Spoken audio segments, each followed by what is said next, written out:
શિયાળાના સમયમાં માર્કેટની અંદર સૌથી વધારે જો કોઈ ચીજ વેચાતી જોવા મળતી હોય તો એ છે લીલા વટાણા.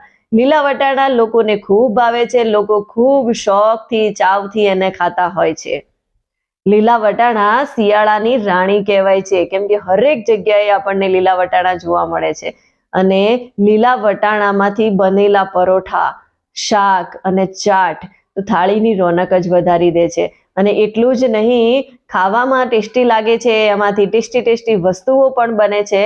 અને એની સાથે સાથે એમાંથી આપણને vitamin A, D, E, C જેવા વિટામિન્સ, મિનરલ મળતા હોય છે અને પ્રોટીન ભરપૂર માત્રામાં મળે છે. એટલે આપણી સેહત માટે પણ ખૂબ જ ફાયદાકારક છે.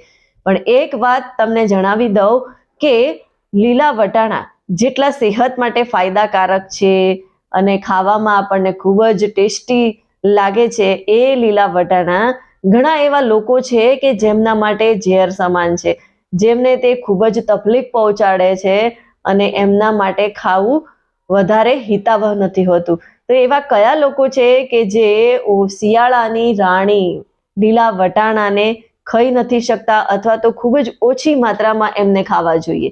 સૌથી પહેલા તો જે લોકોને ડાયેરિયાનો પ્રોબ્લેમ છે, એટલે કે દસ્ત, ઝાડાનો પ્રોબ્લેમ છે, એમણે આનો ઉપયોગ ના કરવો જોઈએ. કેમ કે જે લોકોને વારંવાર ઝાડા થઈ જતા હોય એમના માટે તો ખરેખર આ ખાવું બહેતર નથી. કેમ કે લીલા વટાણાની અંદર પ્રોટીન ભરપૂર માત્રામાં હોય છે, સાથે સાથે પચવામાં પણ એ ભારે થઈ જાય છે. લીલા વટાણા વધારે માત્રામાં ખાવાથી ડાયેરિયાનો તો પ્રશ્ન ઊભો થાય જ છે, પણ સાથે સાથે ઇરિટેબલ બાઉલ સિન્ડ્રોમ નો પ્રોબ્લેમ પણ વધી જાય છે.